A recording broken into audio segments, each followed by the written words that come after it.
First and foremost, I want to say that when you see this, I think it can be overwhelming, and that's okay. The key to remember here is you don't have to do everything to be successful as a FinOps practitioner, as a FinOps team.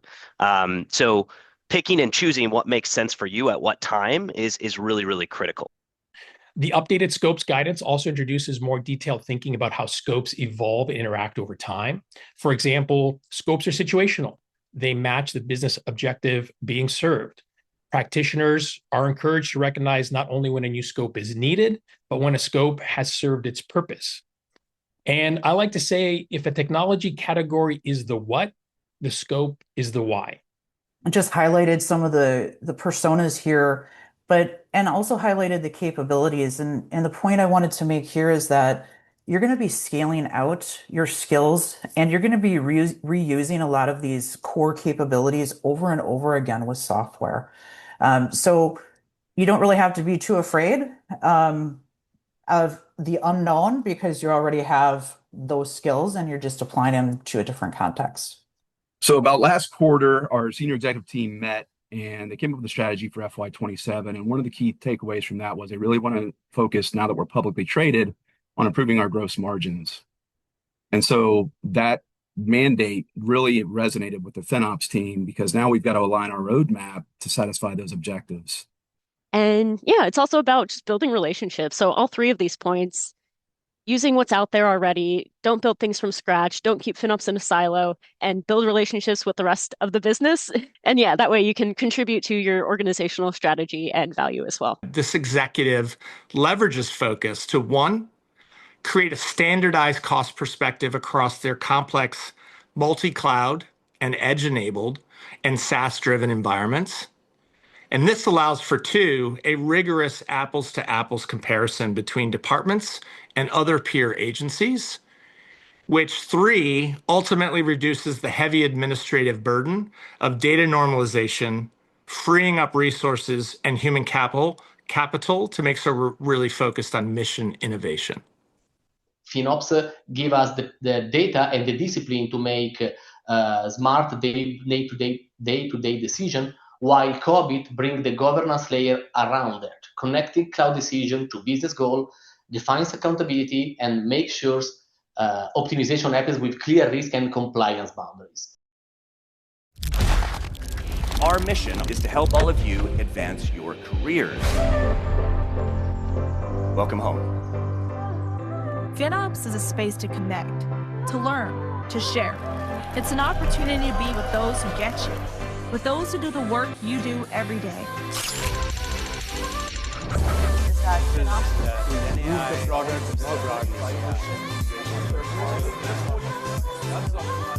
And we hear a lot of people talking about AI almost as a dedicated segment, or one might say scope.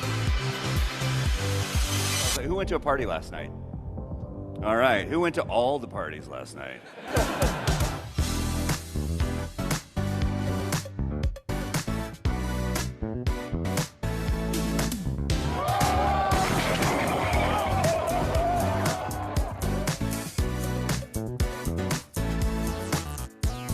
I have really been enjoying all the sessions about expanding FinOps Scopes into other areas and really just extending FinOps reach. Even people that you never met before, they'll come up to you and discuss anything and everything about FinOps. So let's talk about AI. Let's talk about AI.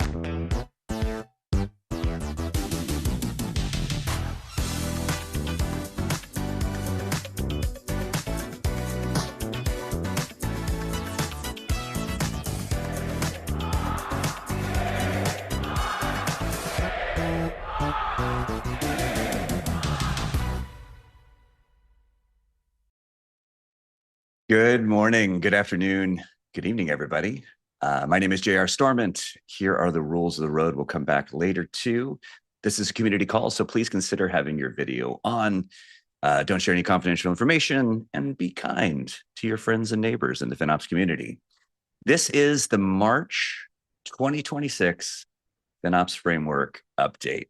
Every year, about this time of year, after many months of preparation with the community and the team, we put together updates that reflect the current state of the FinOps practice around the world and launch it on this summit. This is our unveiling. So on this summit, we are going to be covering a lot of different topics. The FinOps Framework, we're going to touch on focus updates. We're going to hear lightning talks from 3 long-term OG practitioners in the community. We're going to hear lightning talks from a couple fantastic members in the community from all around the world, and get an update on what is happening with the FinOps Framework 2026. So buckle up. People are just starting to come in. We've got a lot of information coming at you. We are the FinOps Foundation. I lead up the org as executive director. We've got a lot of the staff on the call here. And our work, our mission is really to advance the people, you all, who manage the value of technology, whichever areas in which you do that. So we do this through connections and community, things like this event, education, certification, tens of thousands of you have been trained and certified, and through best practices like the FinOps Framework and the focus specification, which we're covering today. We have a bunch of corporate members who help support the foundation and make all of this possible. Please give a big shout out to these are premier members of the FinOps Foundation. We're all also members of the Linux Foundation, where me and my staff all work. We help support and make the foundation's work possible and contribute a ton of thought leadership and best practices, as we're going to hear some of that today.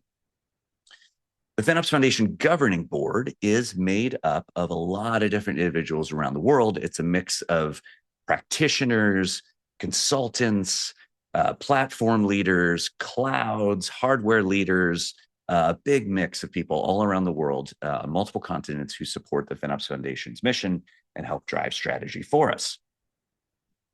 We do a lot of in-person events as well as these virtual events. The next in-person event, which is what we call an attach, is we're going to be, the FinOps Foundation is going to be at Google Next in just a couple weeks, 4 weeks, I think, from now.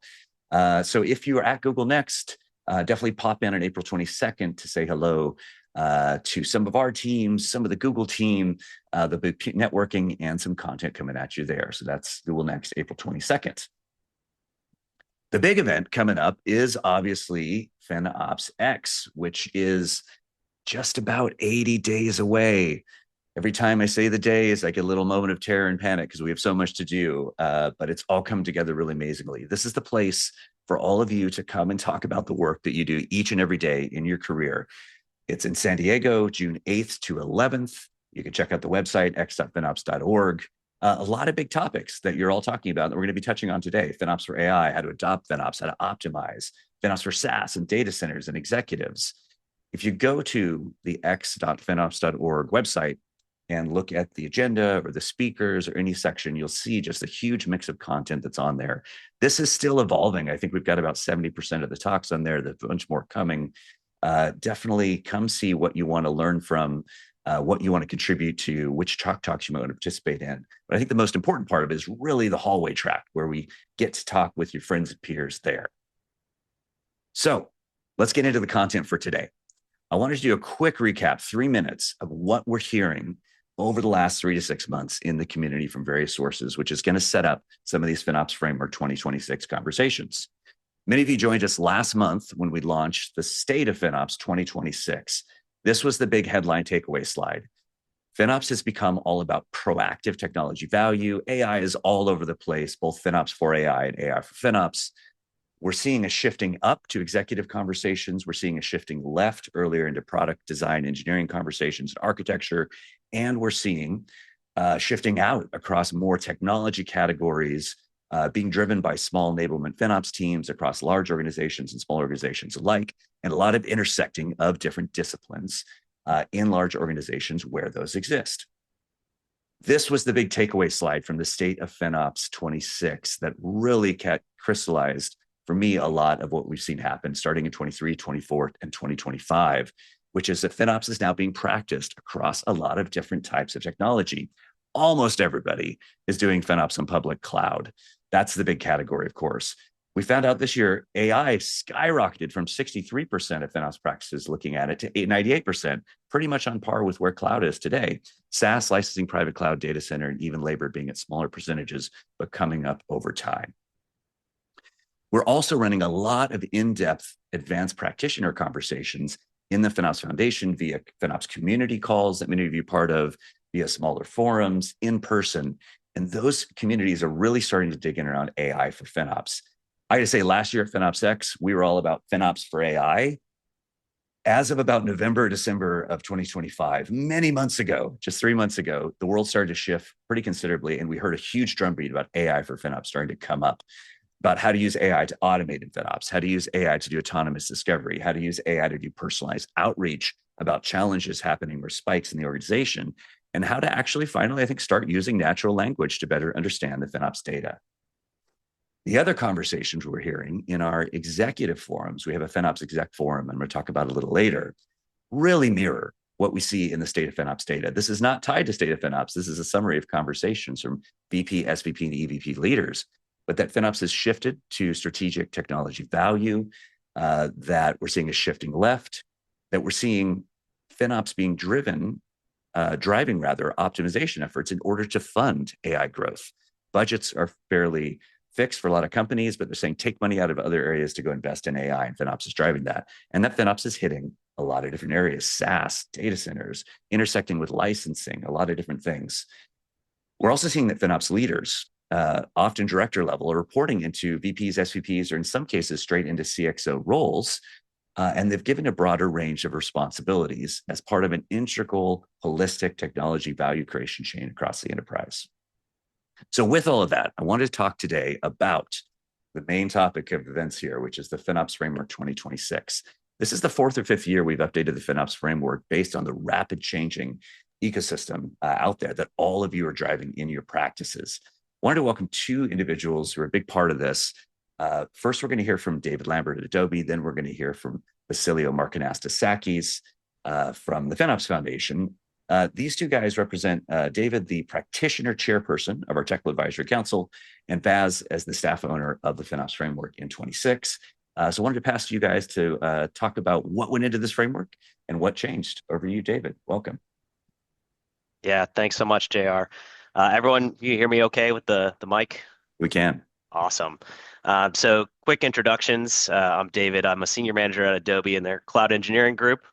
I have kind of spent a lot of time in FinOps as a whole. Started my kind of FinOps journey at Nationwide and went to AWS for a few years, and then have been at Adobe for about 3.5 years now. I somehow have more hair or less hair, excuse me, and now than I do in that picture, which is telling me I probably need to update it. But yeah, we can. I wanted to kind of talk through the FinOps framework, how it ultimately works. And one of the things that makes it so powerful is that it isn't written by a single company or a single group of experts. It's built by this community. That framework is shaped through collaborations, through conversations, contributions, et cetera, from the experiences of the practitioners across this FinOps ecosystem. And that input comes from a lot of places that really JR just kind of mentioned. It comes from our ambassadors too, who are working with teams every day. It comes from hallway conversations in FinOps X. It comes from just everyday conversations that teams are having with each other, and ultimately flowing up to the foundation and the advisory council. And I did want to call out too that the foundation staff does an awesome job and an incredible amount of work to keep all of this running, to keep us all on track. Except Joe Daly, but I have to say that because he's my old boss. But seriously, that's the way it works. Is the community kind of informs the TAC and the foundation, and that's how we augment and update the framework. And I want to emphasize that this doesn't happen casually. There are months of the thoughtful discussion, debate, et cetera, that goes into this, and the TAC takes that responsibility very, very seriously. So seriously, thank you, everyone in the community, because whether you realize it or not, a conversation you had with someone in this community may have actually helped shape and change the framework to what you see here. And that brings me to my next slide, and why it's so important. It highlights the people that make this possible. The members of the TAC, they volunteer their time to do this. None of us are paid for it. We do it because we care about the FinOps community and we want to help move the practice forward. We're there to help represent you all that are actually out there doing all of this really, really good work. But this does mean evenings, early mornings are carved out from our busy schedules for that. And we're especially grateful to the folks that are outside of the US. A lot of times they're taking the brunt of those late meetings. So big thank you to them. But calling out the kind of combination of this, it's not just vendors, it's not just practitioners, it's not just hyperscalers, it's all of us. And that's intentional because every one of us brings a unique perspective. We also bring our biases, and we have to check those biases and make sure that we're thinking strategically and more broadly than just the things that we care about. And ultimately the framework is created, and it doesn't benefit just one company. It doesn't benefit just one vendor. And I barely even like to call the folks on here vendors or hyperscalers. They care so deeply and so much about FinOps as a whole. And they do such a great job of bringing unique perspectives beyond just what their tool does or what their service does. So again, thank you to the TAC community. Thank you to the broader community. We appreciate what you guys have brought, and we really appreciate the TAC folks as well for everything that they do for us. So I'll pass it back to Vaz now, and he can introduce himself and talk through it. Thanks, David. I hate to be the bearer of bad news, David, but beyond less hair, FinOps, your future looks like this face that's on the screen right now. So I would consider your career choices carefully, because this is what you're going to look like. I want to echo David's thanks to the TAC and the community. I always say that the framework is for the community, by the community. So thanks, David, for that, walking through and talking about the TAC and how the community has contributed to the framework. I'd like to just start things off by talking about the three main themes that have emerged over the past year to inform Framework 2026. The first one, of course, is executive enablement. Taking a mature shift left FinOps practice, and now we're adding a shift up. FinOps having a proactive strategic partnership with leadership to shape technology investment. Another theme is applying FinOps beyond cloud, as you saw in JR's slides, trying to reflect what we see happening in the community. And as part of FinOps 2026, creating a more mature understanding of how FinOps scopes work in practice. And finally, the convergence of FinOps with what I like to call allied disciplines. FinOps is part of a coordinated ecosystem, and it operates across multiple technology categories. So it's with these three themes that we to make updates to the framework. And if we can just go to the next slide. So let's start with the next slide, please. That's great, thanks. So in terms of updates, let's start with the FinOps definition. So the FinOps definition, if I could have you all raise your hands and I could see you, I'd ask you, what is the change that has happened here? Essentially, we've updated to align the FinOps definition with the FinOps mission. You probably saw that earlier in JR's slides, advancing the people who manage the value of technology. The update from cloud to technology reflects the expanded role of FinOps beyond cloud. So that's the first update to the framework. And if I can go to the next slide, I'd like to just start our discussion about the updates to the framework by looking at the practice of FinOps through the key elements of the framework. So if we look at the key elements of this framework and we start at the top, we see business strategy and technology strategy is informing everything we're doing in the FinOps practice. With business and technology strategy in mind, we flow from the top down to create a scope of practice. Now, this scope of practice is defined by bringing together groups of technology-related spending and existing framework building blocks like personas, domains, and capabilities. Taking things a step further, if you can go to the next slide, along with the Framework 2026 updates, we've deepened the content to offer richer guidance around these technology categories and areas of spend by introducing technology category pages. These pages reflect some of the multiple technologies that the FinOps community is managing today.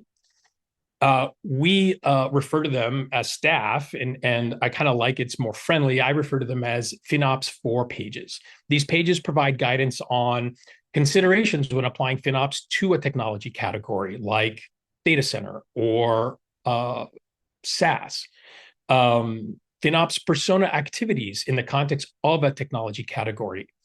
Applying FinOps capabilities to that technology category, measures of success and KPIs, and focus alignment. For folks that aren't familiar with focus, the FinOps open cost and usage specification. In those FinOps 4 pages, we also provide direction for unifying the variety of data sets across these different technology categories that we're seeing our community managing now.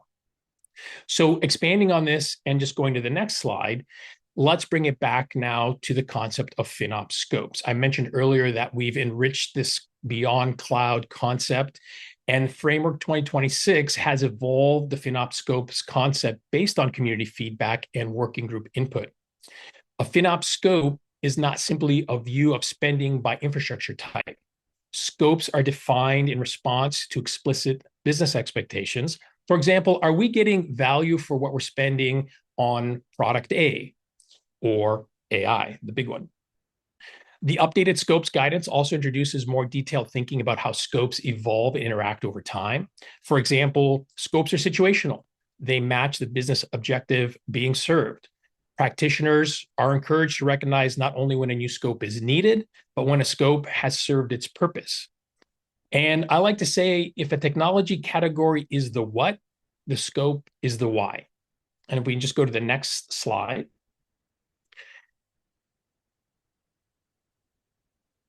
So if we're kind of going to take some key takeaways around, scopes are not defined by the FinOps Foundation.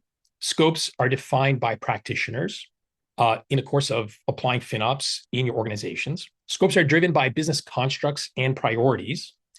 Scopes essentially are decision contexts. They're not just infrastructure boundaries. I like to think of them as an agreement that you're making with the various stakeholder personas, your executives, your allied personas about what outcomes and how you're going to tackle those outcomes. Scopes drive which personas are engaged, which capabilities are applied, and what measures of success are appropriate. Essentially echoing the concept of the framework being a collection of building blocks, not a prescriptive stepwise approach. So you might be asking yourself, well, this is all great, but what does a scope look like if it's just a context that I'm using to apply FinOps?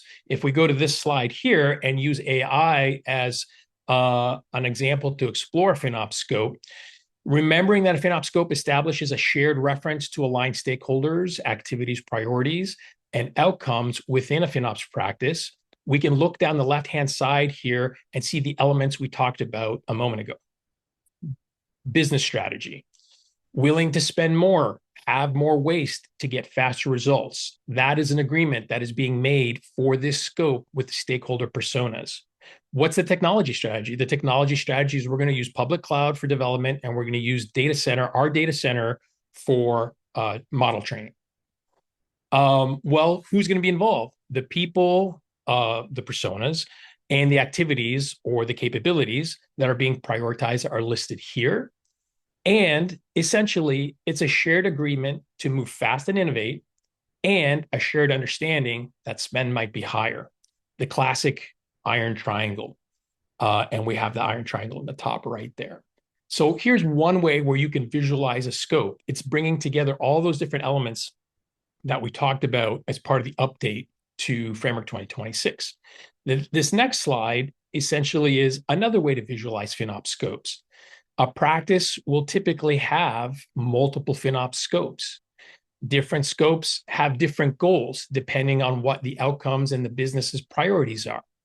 The reality is that segments of technology spend are often included in multiple scopes simultaneously, but they will carry different business expectations within each scope, whether it's a new product, whether it's a legacy product, or whether it's an internal app. Considerations when you're thinking about defining scopes. is how frequently each capability is going to be performed. Actually, just go back one slide, thanks.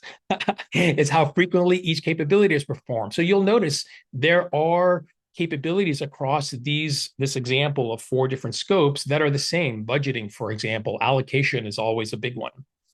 How strictly is governance going to be applied for each of these? What KPIs and measures of success are expected? Those will be different depending on a legacy product versus a new product. And then how broadly our optimization activities are going to be performed. A legacy product, we might decide there's sunk cost and we're not going to spend too much of our engineering time optimizing it, but we're going to architect for optimization and shift left for our new product. So that's a couple of ways of looking at FinOps Scopes. If we go to the next slide, let's jump ahead a little bit, because up until now, we've talked about one of the updates to Framework 2026 around FinOps Scopes. Let's actually look at the capabilities that have been updated. Framework 2026 includes updates that are more inclusive of technology categories beyond cloud. So for example, KPI and benchmarking includes guidance for other technology categories, not just focused on cloud. We've added content about risk to the governance and policy capability. What this does is strengthens the connection back to executive enablement, one of the themes we mentioned earlier. And the most significant addition to Framework 2026 is a new capability, which you can see at the bottom, executive strategy alignment. So let's take a moment and talk about that because it's new. If we can skip ahead to the next slide. Executive strategy alignment, this capability formalizes something I think that mature FinOps practices have been developing organically for years. We've just never really called it out. It's that connection between FinOps and the executive decision-making. The community has been signaling that FinOps is shifting up. We see it from our working groups, from our community calls. It's becoming a proactive strategic partner to leadership and shaping how technology investment creates business value.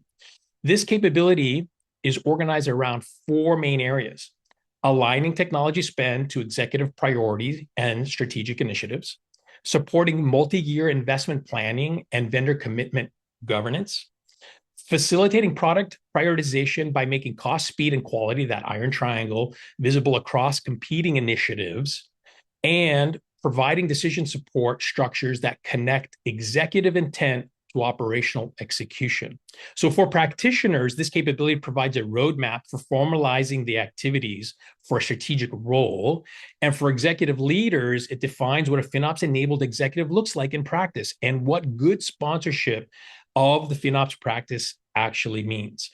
And there's this really great quote on the slide. JR, any chance you can share a bit of context about the quote we see on the slide here? Yeah, this was shared with me by an SVP at a Fortune 100 company during one of the last cloud conferences. And what was really interesting, they're almost a decade into this practice.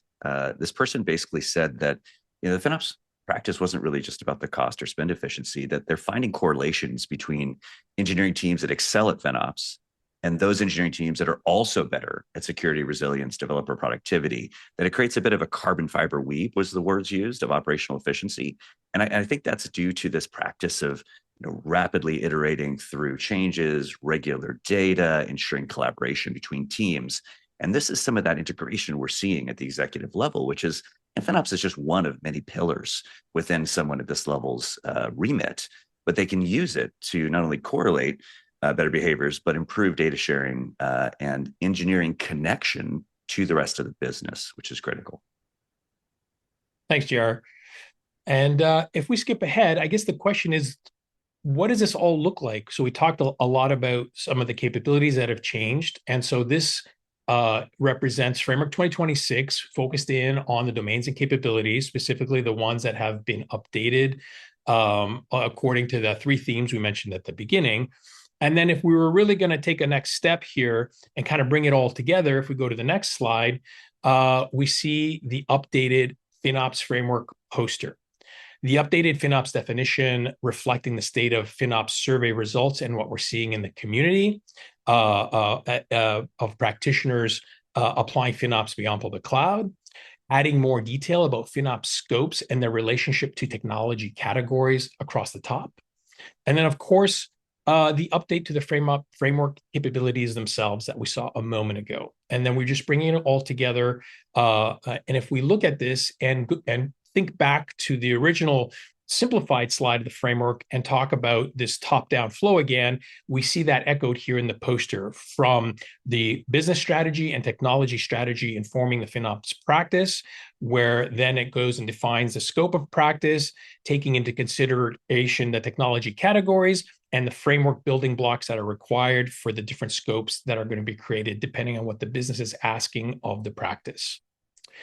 So I'll pause here, and then I just want to say next, I would like to invite David to share how he's taking that FinOps framework poster and using it at Adobe. Yeah, thanks so much, Vaz. First and foremost, I want to say that when you see this, I think it can be overwhelming, and that's okay. The key to remember here is you don't have to do everything to be successful as a FinOps practitioner, as a FinOps team. So picking and choosing what makes sense for you at what time is really, really critical. So just remember that as I'm talking through this. And the first thing I do want to make very clear from a FinOps perspective at Adobe is it is a team sport for us. It takes a lot of people to do things that we do at our scale. It's not one team, it's not one tool, it's not one dashboard. It's coordinated system across multiple teams to drive efficient, accountable cloud spend, and more than that, right? So let's start with the foundation. Data. Our cloud management insights team, which is Ben Olson at the bottom there. If you're looking at the screen, he's to the right. He ingests, not just him, but his team ingests all of our third-party billing data. They run ETL pipelines to transform it into something usable. And we ensure accuracy for financial reporting, and he optimizes our global coverage across RIs and savings plans. So before we can talk about optimization, we have to trust the numbers. Then we have a team that builds on top of that with visibility tools, with data platforms that allow people to access these views and visualizations, but also APIs, and ultimately using that data to build their own tools and their own visualizations. It's not just about cloud. It's also about platforms like Snowflake, and Splunk, and New Relic, and so on and so forth. All the things that we use across Adobe, we're trying to make visible and very clear as to like what people are actually using. Then it's the structure and the governance side of our cloud tooling team. They manage the account onboarding. They manage that structure. They apply security and financial guardrails. They handle metadata mapping so that our accounts actually mean something useful to the underlying and the folks that are actually using the data. And then we incorporate that as part of our chargeback, as part of our showback, et cetera. So without that layer, FinOps accountability kind of breaks down. So, you have the data, you have the visualization and kind of data platform, and then you have our cloud tooling team that helps to manage all of the accounts and subscriptions and so on and so forth that we have across all of our clouds, our data clouds, et cetera. And then comes our vendor strategy. We have a cloud provider management team that is small but incredibly impactful. They manage the relationships with hyperscalers, with big cloud spenders that we have, with big SaaS tools, et cetera. They help negotiate pricing, and yes, they even do some capacity planning when we have really, really big capacity events across Adobe. We are actually working with the cloud providers and other teams to make sure we have that availability. So we're not just optimizing what we use, we're optimizing how we buy. And now, where does my team fit in? Well, we take all of the hard work that everyone else does, and then we make ourselves look good. No, I'm kidding. We take what everyone else has done, which is just incredible work. We embed with product teams, and we drive real outcomes. We manage the automation on the efficiency side, where we're cleaning up old unused resources. We manage a cost anomaly alerting. And we actually have started to and manage a what I would think non-FinOps core type service, where we're focusing on end of life, end of support stuff as well, and notifying people when that's happening. So we're starting to see that expansion, which is pretty clear. And part of the reason why we're using technology is instead of just cloud, is like there's so much more that FinOps teams are being asked to do. And not that's very normal for Adobe. Like this is what we're doing. Um, and then, as we're scaling through automation, as we're embedding with product teams to help them optimize, we're surfacing things through dashboards. We're surfacing things through very clear opportunities, and increasingly we're scaling with AI. I would be remiss to say that that's not something that we're focusing on. Finally, connecting it all, our center of excellence helps to drive and curate opportunities across teams, build financial models, track savings, ensure best practices are shared. And so ultimately, how it works at Adobe, Cloud Management Insights provides the trusted data. Our Maverick team, our data platform team, delivers the visibility and access. Cloud tooling ensures structure and governance and chargeback and accountability. Our provider management team optimizes vendor strategy, and my team drives execution, automation, and a lot of AI-powered optimization. So, thank you, David. That was such a great rundown. We also included on the bottom left Richard Steck, who sits in our executive program, who's VP there, and he also covers the things David didn't mention on here: data center and related areas in this consolidated FinOps practice. So next up, we wanted to hear from a couple other folks from the practitioner community. We'll remind you as well, on FinOps.org, all of this is now live. So everything that you've seen got pushed about when we started this summit. Everything went live. There's updates to the landscape. There's updates to KPIs and assets. There's new insights articles. Everything's online. Go read it, review it, go from there. So wanted to give a couple minutes each to these amazing people who have been in the community for a bunch of years and have really driven this evolution over time. You're going to hear from Amy, Dustin, and Victoria. We've heard them going back multiple years talking about this stuff as it started to develop at our conferences and in various virtual summits in the community. So let's start with you, Amy, at Under Armour. Thanks, JR. So having gone through my own sort of first 90 days a few times outside of cloud for first SaaS and now with software asset management, I just wanted to talk a little bit about what I might suggest doing in your first 90 days should you be tapped to do apply FinOps to SaaS or software asset management in general. So really starting out, I feel like building the team and figuring out who the key players are is really what you need to do on day one. Obviously, if you're moving into software, you need to really figure out, is there a SAM team that exists today? Are you going to be a supplement to that team? Or are you actually starting from scratch? You don't want to sort of redo things that have already been started. And then expanding out there from that, there's going to be other personas that you're going to have to work with that maybe you haven't worked as heavily with before. So procurement, financial planning and analysis, and obviously vendors. You're going to be working with a lot more vendors. So figuring out who those players are is really key in those early days. Once you have sort of the team built, then you can start scouting and recruiting the data. So you could see I'm using some sports analogies here. With cloud, we're really used to knowing where those data sources are, and we're really scaling up in the volume of data we have. Whereas software, it's the complete opposite. We see higher volumes of data sources, different types of data, and really varied options on how you're actually able to retrieve and connect to it.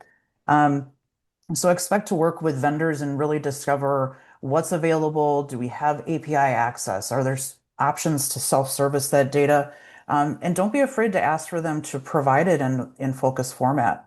The more people we have asking for that, the more likely we are to get that.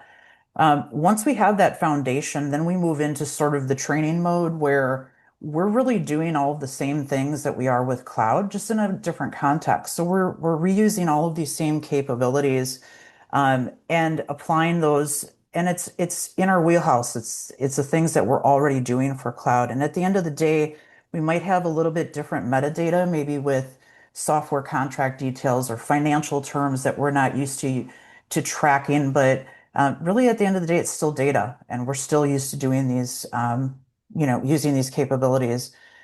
So really, you're the coach, and the framework is your playbook. If you want to go to the next slide, JR.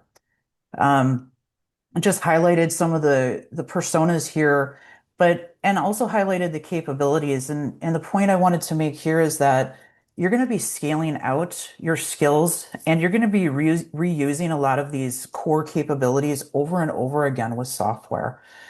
So you don't really have to be too afraid of the unknown because you already have those skills and you're just applying them to a different context. And I will pass it over to Dusty. And Amy does get an Oscar for that performance. Well done. Yeah. Hey, thanks, Amy. Hello, everybody. I'm Dusty Bowling, Senior FinOps Manager at SailPoint Technologies. For those that have never heard of SailPoint, we're a third-party SaaS company focused on identity security. So today I want to talk a little bit about how we implement executive strategy and we think about it at SailPoint. And I'm going to go back and tell a story. This goes back about 8 years when we first started our FinOps journey.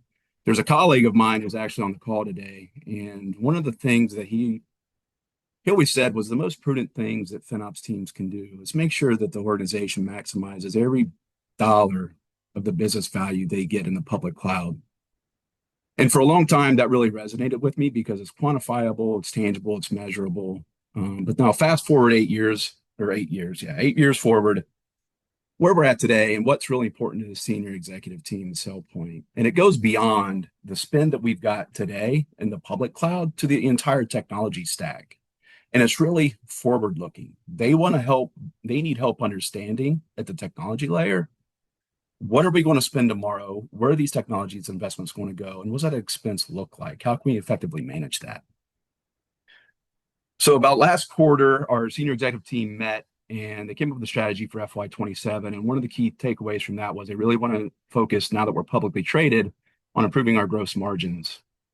And so that mandate really resonated with the FinOps team because now we've got to align our roadmap to satisfy those objectives. And it really goes back to a focus on COGS. And I know Victoria's on the call today at SailPoint. That's really her, a lot of her primary focus. We are also tightly embedded with our procurement team, with our chief strategy officer, looking at multi-year contracts because we have the biggest breadth of view across the technology stack. We know the architectural directions. We know the trade-offs that we need to make. And we really help facilitate the negotiation processes and what levers to pull. Just completed one in February. We're in the middle of one right now. So FinOps is heavily embedded with the senior executive team in some of those negotiations and long-term, future, forward-looking contract commitments. We're tightly coupled with our product and pricing team. So right now with new feature development, products we're building, what are those going to cost, right? How do we make sure across the technology stack we deliver these? We're going to maintain the margins and set our price floors to where they need to be to maintain that margin, right? So that mandate has been given to the FinOps team to help enable that strategic objective. And all that information goes right back into the strategic decision support. And it's really closing that gap and expanding beyond public cloud to the whole technology stack. On-prem, we've got a lot of SaaS products that we consume.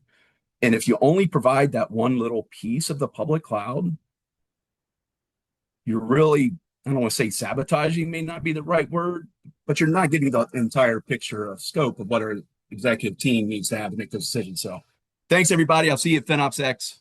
Feel free to ask any questions. Thanks for the time. And now I'll kick it over to Victoria to complete the practitioner talks. Awesome. Thank you, Dusty. So my name is Victoria Levy, and I recently joined SailPoint on Dusty's team as a senior staff FinOps analyst. And it is because of this community that I was able to do that and partner up. So yeah, thank you, everybody. Today, I wanted to go into one of the themes of the new framework, which is something that I think you must do in order to accelerate your FinOps maturity. And that is working cross-functionally with other related parts of the business and intersecting disciplines. So the first one I have on here is security and resource ownership. And I talk about this one a lot, but security teams, they have a ton of information and they have been around within organizations longer than FinOps teams. And they essentially get a mandate from the business to identify resource ownership in order to address any of the vulnerabilities that are out there or security incidents. And so if FinOps can just tap into some of that data, you can already get the tagging and mapping that you need to get ownership over those resources and start adding in that cost accountability as well. And this is also a great way to use the data that you already have versus building something that might be duplicative of the data that's out there. And you want to work from that single source of truth. Now, the next one on here is working with your data or telemetry teams or even observability teams.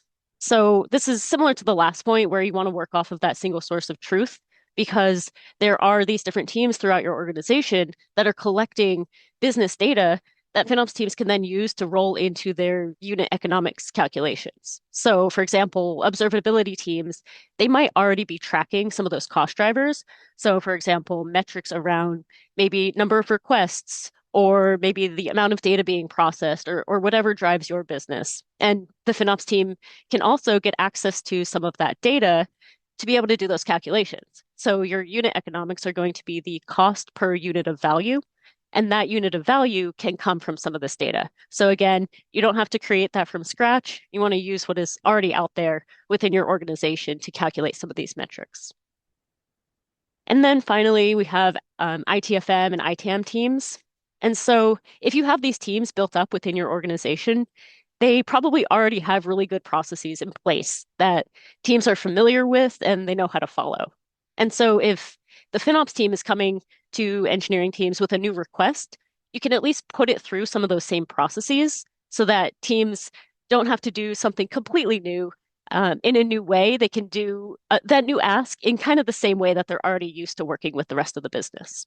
So that way it can accelerate how you get these new projects through to the business and get that faster adoption from the teams. And yeah, it's also about just building relationships. So all three of these points, using what's out there already, don't build things from scratch, don't keep FinOps in a silo, and build relationships with the rest of the business. Thank you, thank you.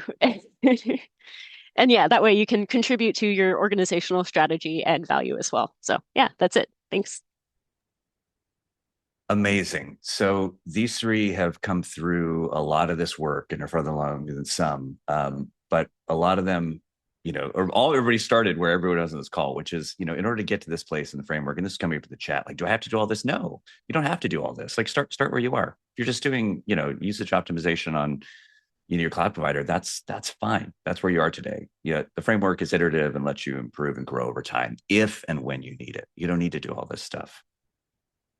So if you want to get more in depth in these conversations, everything that's driven from the framework in the community, the best practices comes out of this community of experts. You see chalk talks here, there's in-person conversations, there's huge networking. I hear some of the best networking happens late at night at the conference. I'm usually in bed by then, but definitely consider coming. We want to throw out a very special discount code for those of you who haven't registered. This is for it only got 50 uses on it, but if anybody wants to grab this code to get, I think this is the biggest public discount we have ever offered for the conference. That is there, and I think it's posted in the chat now. And a reminder as well, FinOps for AI, FinOps Certified FinOps for AI is fully live. We launched the last version of that last month. And now over to Shawn Alpay, the working group chair for Focus. Hello, everyone. I want to talk to you about some updated support from data generators for Focus, some updates to programs, and then a sneak peek at Focus 1.4. So we have 14 data generators now in Focus who either support or plan to support Focus in the near future. You can see them on the screen and the various versions they support. I want to focus in on Vercel there on the bottom right. They are a cloud platform for web development, and they are now the first supporters of Focus 1.3. Not only is that true, but they're also now supporting not only our main cost and usage data set, but they're now supporting also our new contract commitment data set, which tells you the story of contractual agreements between your provider and your customer. So thank you, Vercel, for coming online with that. Also want to highlight some upcoming 1.3 support. MongoDB, Oracle Cloud Infrastructure, and Tencent Cloud, as previously announced, are planning to support Focus by the end of H1 this year, which is end of June, and then Snowflake is plans to support by the end of 2026. We saw in the state of FinOps a much longer tail of requested support for Focus. You can see on the left there the top 10 support requests, but then this much longer tail that we're not showing the whole list here of precise service providers that you all added in the survey. And so we fully expect our list of data generators to continue to grow over the course of time and quickly over the next 6 to 12 months. And that's what I believe. But if there are others that you want to see starting to generate focused data, please reach out to them directly and support the project. A couple updates to programs. We have our Focus Validator, which takes a sample data set and then spits out whether it's passing or failing the normative requirements in the specification. We announced that support for 1.2 in December. We have an enhanced version now out supporting Focus 1.3. That's out now, so you can go to the GitHub repository and download that and use it yourself with either existing 1.3 datasets or ones you're generating yourself, or if you're a data generator, using this tool as a smoke test to make sure that you're passing muster with the dataset you've put together. We also have an update to our conformance program, or an upcoming update, I should say. We announced the conformance program for 1.2 in December, and we will be announcing updated details for the 1.3 program this spring. And then we will be announcing certified data generators at FinOps X in June. You can see a couple email addresses there on the screen if you either want to apply for 1.2 certification or you want to contact our principal program manager, Matt Kalsert, with any questions. Do you also want to talk about 1.4 briefly? Here are some key features. The one I'll call out most is the one I'm most excited about is the one at the top there, support for invoices and billing periods.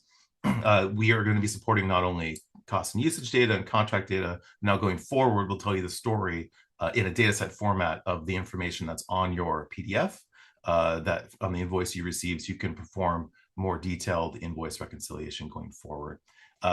We'll talk about these other ones more in the future in the coming months when we announce Focus 1.4 in June. So please consider turning on your Focus datasets. Please consider getting certified, and please consider joining the working group if all of this crunchy stuff excites you. Amazing. Thank you, Shawn. So we want to dig a bit into the executive alignment and strategy area. That's a new capability. FinOps Foundation launched mid last year an executive program. Some of you have your executive leaders in here, in-persons in San Diego. We had one in New York. We've got virtual forums happening, focused on the VP, SVP, EVP level in large central technology teams. All of this is available on FinOps.org on the Insights section. The thing I want to open up here, though, as we go into this, is that FinOps is part of a bigger practice in a larger engineering and business organizations. And what we found in the data was that when FinOps is aligned with those VP, SVP, EVPs, and up to the CXO, the FinOps teams have a big influence on technology selection, not just what am I going to turn on and off, not just which services do I use, not even which cloud should I use, AWS or Microsoft, Google, Oracle, but we're even finding the FinOps teams now, and some of you on this call have shared this internally, are determining when things go into cloud versus data server, when to go into private cloud, because you're balancing a lot of large commitments in a lot of different areas, some of them due to M&As, some of them due to agreements, some of them due to technology choices. So integrating in the executive persona is critical. And I want to welcome one of our governing board members from ManTech, Christopher Copeland, who's Chief Digital Officer there, to talk a bit about what they're seeing in this area in the public sector. Chris, over to you. Hey, welcome everyone. As JR mentioned, I'm Chris Copeland, Chief Digital Officer at ManTech. Those of you that are unfamiliar with ManTech, we are a national security provider, a data and AI and cyber-led company in the U.S. federal market. To bring the hair jokes back, I'm very fortunate to have hair still after the last 18 months of how our market has gone.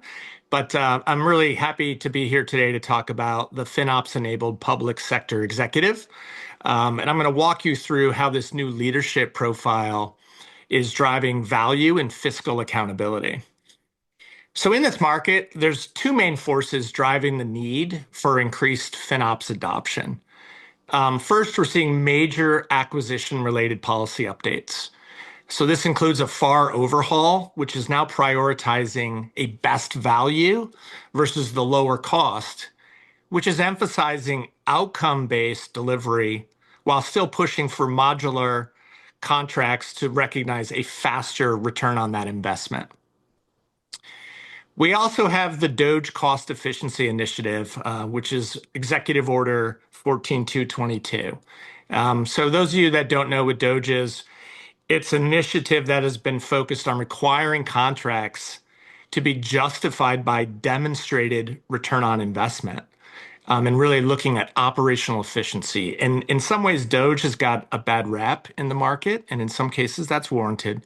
But in others, it really is about what this is all about, is how do we get more efficient and make sure that we're delivering those returns on those investments to achieve that mission value. And then secondly, we have Executive Order 14265, which is in modernizing the defense acquisitions by prioritizing a commercial-first solution model and fast-tracking reviews of contracts that have been failing to date. And then secondly, as JR talked about in the open, there's a massive surge in AI adoption.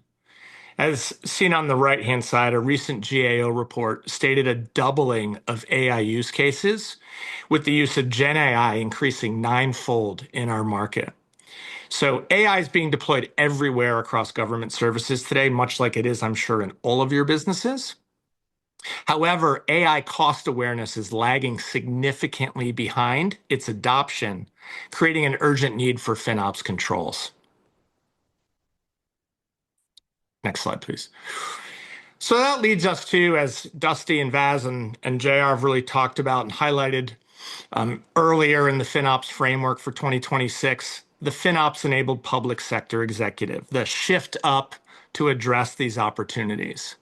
So this is a new strategic technology leadership profile designed to reshape how the government manages and delivers technology value. The leader focuses on enabling FinOps best practices across the entirety of an agency's technology ecosystem. And just like JR mentioned, this isn't just someone who's doing cost control or making maybe cost-based decisions. There's recommendations on the actual technology platforms to be consumed. So that responsibility is bringing and driving thought leadership and accountability to take these agencies forward to where they need to go to deliver those critical mission outcomes. Next slide, please. So one of the core strategies of this executive is really driving taxpayer stewardship, like making sure that the taxpayers are getting the value that for the taxes they're paying into government services. And they're achieving this through granular control to validate those returns on investment. So to achieve this, as seen on the right-hand slide, this executive leverages focus to, one, create a standardized cost perspective across their complex multi-cloud and edge-enabled and SaaS-driven environments. And this allows for, two, a rigorous apples-to-apples comparison between departments and other peer agencies, which, three, ultimately reduces the heavy administrative burden of data normalization, freeing up resources and human capital to make sure we're really focused on mission innovation.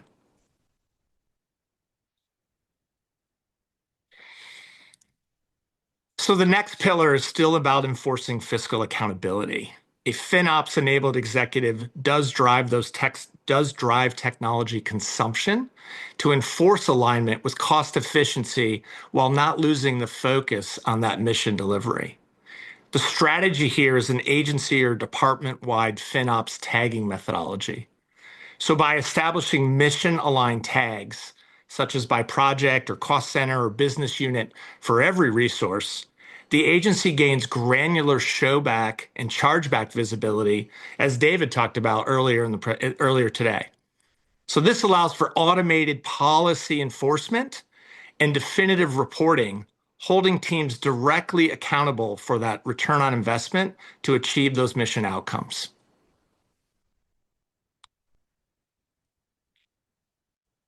Next slide, please. Yep, sorry. So how do we bring this all together? Ultimately, this executive must demonstrate value generation by tightly aligning technology investments with mission outcomes.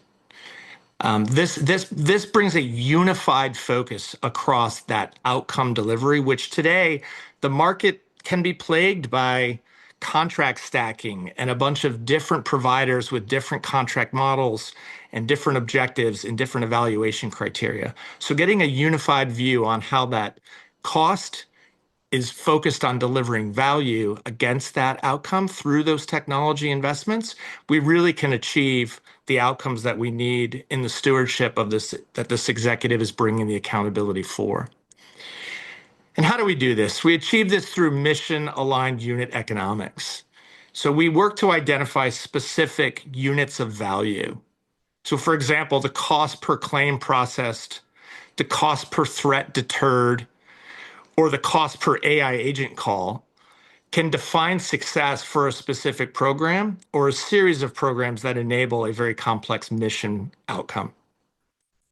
So by measuring mission value in this way, the FinOps-enabled executive can effectively shift the government's acquisition focus from what we refer to as LPTA, or lowest price technically acceptable, into ensuring the best value with a renewed focus that taxpayer funds prioritize to achieve those high yield results.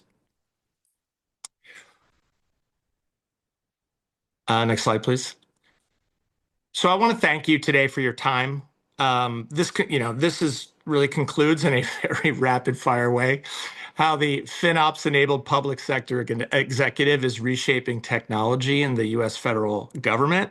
I'm also going to be out at FinOps X. I'm very much looking forward to meeting and talking with any of you, and we can double click to any of these topics. Thank you so much, and I'll drop the mic early. Thank you, Chris. Well done on the early mic drop. And yeah, fascinating to see how all of this comes together in a government public sector scenario as well. We're going to be in London next week at our UK event there. We've got a big public sector contingent as well, and a lot happening in FinOps land in state, local, federal governments around the world. So looking forward to hearing more at FinOps X from you on that. Next, I wanted to talk more about executive alignment with our friend Nicola Sfondrini. I told you I was going to mess up your last name when I did it in public. No worries. Nicola is much more than enough. It's a tricky surname. Also for the Italians, so no problem. So, from PwC Italy. Thank you for your patience. Over to you, Nicola. Thank you, JR. So hi, everyone. I'm Nicola Sfondrini, partner cloud infrastructure at PwC Italy and EMEA co-leader of the FinOps value proposition. So moving to the first slide and the next slide. Oh, here we go. So quoting a famous poem, basically, no man is an island, as well as we all need social interaction, basically. In the same way, no framework should be an island as well. So for this reason, it is important to integrate the FinOps framework with other frameworks already implemented in an organization or under implementation to facilitate a structured governance and then enable the appropriate level of communication across the whole organization. Moving on the next slide, I represented here an oversimplified version of the IT lifecycle, and we can easily say that all the framework have at least the ambition to cover the end-to-end lifecycle of IT projects, but it is clear that some frameworks are more relevant than others in different phases and for different personas. In this slide, I basically highlighted only the most important frameworks for each phase and summarized then the related FinOps overlay. Obviously, in the initial phases, strategy and design, we can find governance, control, planning, basically project management frameworks, and then more technical frameworks for the build and run phases, and again, governance and optimization frameworks during the continuous improvement step. Since this presentation is focused on the executive alignment and then the risk governance, the most relevant phase is, of course, the strategic one, and the most relevant framework is COBIT. I guess not everyone is familiar with COBIT, since we discussed it at the beginning also internally within the FinOps Foundation. So let's move on to the next slide and try to clarify a little bit what is COBIT. So COBIT is the acronym of Controlled Objective for IT, and it is an IT governance framework developed and maintained by ISACA with the goal to turn IT governance into a sort of well-structured and especially measurable board discipline. We can easily say that COBIT is an executive language with 40 governance objectives organized across 5 different domains. Each objective includes processes, role, responsibility, metrics, maturity level, so basically KPI to measure how good they are on a scale from 1 to 5 to assess and continuously improve governance across the organization. COBIT is important for executives because it provides clear visibility into IT performance, cost and risk exposure, and for executive risk exposure is really, really critical, while creating accountability across the whole organization. COBIT also ensure, this is the other part of the coin, super relevant for the executive, so ensure regulatory confidence through auditable controls aligned with more or less all the key international standards like ISO, NIST, and the local and international regulation like NIST Directive, GDPR, and others, and help translate IT activity into business languages focused on value delivered. So, first important question, why are we discussing about COBIT during a FinOps meeting? So let's explain UI in the next slide. Here we go. So FinOps and COBIT are not overlapping framework at all, but they complement very well each other. FinOps help us understand cloud spend, improve visibility, and drive optimization. So FinOps give us the data and the discipline to make smart day-to-day decision, while COBIT bring the governance layer around that, connecting cloud decision to business goal, defines accountability, and make sure optimization happens with clear risk and compliance boundaries. So if FinOps help us make cloud spend more intelligent, COBIT helps us make it govern in the proper way. And when we put together the two frameworks, the conversation moves much beyond cost control and waste elimination. Basically, we can say the combination of the two frameworks massively simplify the calculation and, much more important, the validation of the unit economic behind a cloud decision. So now we know the what and the why, and moving to the next slide, let's discover the how. Here we go. So to integrate FinOps and COBIT, the first step is to take each FinOps capability, so we just saw the updated version of the FinOps framework, and map it to the COBIT objectives that best fit. For example, looking at the right part of the slide, data ingestion and allocation are both mapped on the COBIT objective APO 14, manage data, that simplify the definition of goal level metrics like percentage of data asset with clearly defined ownership and stewardship, or again, percentage of data that meets defined quality standard. So basically everything we can manage in cloud with a structured tagging policy and a well-defined operating model. Then FinOps activity should be placed within the COBIT domain, so they are not managed in isolation, so they are not siloed within the IT department, but linked to an existing governance structure. Next step, again, COBIT maturity level on a 1 to 5 scale should be used to assess the current status of an organization and track then the progress over the time from crawl all the way to the run maturity level. And finally, FinOps KPI should feed directly into COBIT monitoring. So cloud metrics are no longer isolated in operational and technical dashboards, but became part of the enterprise reporting directly visible to the leadership. So everything at executive level, most of the time, can sound fluffy and even sometimes foggy. So let's discuss with an example in the next slide. Okay, this is a real case about a tier 2 Italian bank with over 20,000 employees, and of course regulated by the European Central Bank, the European Bank Authority, and of course Bank of Italy, with an annual spend, cloud spend of 28 million euros, so quite high, representing 29% of the IT budget, considering both IT infrastructure and IT application. The starting point was really challenging and almost a disaster for the financial institution, because cloud was totally siloed within the Cloud Center of Excellence under the IT infrastructure leader, no strategic alignment across CXOs, and no board-level governance to demonstrate IT services and cloud services, of course, were designed and operated under the DORA requirement. DORA requirement is basically our Digital Operational Resilience Act to be sure that all the services in cloud are replicated and redundant enough to ensure the business continuity. So the change started, sadly, due to an audit from the European Central Bank that flagged with the lowest possible level of maturity, so really weak IT governance. And to be prepared for the second audit, the CEO and the CFO triggered then the initiative. CIO was responsible and sponsored, basically, the idea of merging FinOps and COBIT guidelines. FinOps practitioner mapped the FinOps capability to COBIT, to the COBIT governance layers, and before the original and the official audit, the internal audit validated then the DORA readiness.